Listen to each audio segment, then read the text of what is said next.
ખાલી ટાંકીને 3 કલાકમાં ભરે છે. એટલે નળ છે એ કેટલી કલાકમાં ભરે? 3. પરંતુ લીકેજ હોવાના કારણે ટાંકી ભરાતા 3.5 કલાક થાય છે. એટલે બે થઈને ઉપરથી ચાલુ છે ભરવાનું પાણી, પણ નીચે લીકેજ એ ચાલુ થઈ ગયું, એટલે બે ભેગા થઈને 3.5 કલાક થઈ.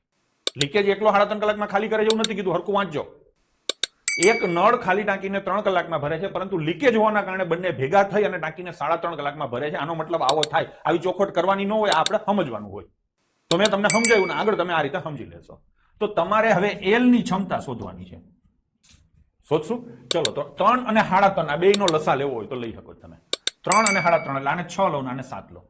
લીધા? અને એનો લસા કેટલો આવે? 42. તો 42 લીટરની ટાંકી છે એમ માનીને તમે ચાલો. થઈ ગયું કે નહીં? હવે આ 3 કલાક અને આ 3.5 કલાક છે, તો ગુણ્યા કેટલા આવે? 14 લીટર આવે. અને આ ગુણ્યા કેટલા આવે? 12 લીટર આવે.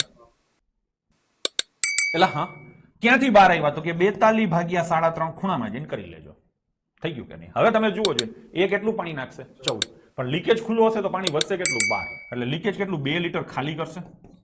ખરેખર તો વધારે વધવું જોઈએ, ઓછું વધે છે. થોડુંક મગજ ભેગું રાખવાનું ગણિત ગણતા, તો ગણિત ઓછું ગણવું પડશે. તો 2 લીટર ખાલી કરશે. પ્રશ્ન એ પૂછ્યો છે કે ભરેલી ટાંકી માત્ર લીકેજના કારણે કેટલા કલાકમાં ખાલી થશે? 42 લીટર છે ને ખાલી કરવાનું, અને દર કલાકે કેટલું ખાલી કરશે? 2 લીટર. તો કેટલી કલાક થશે?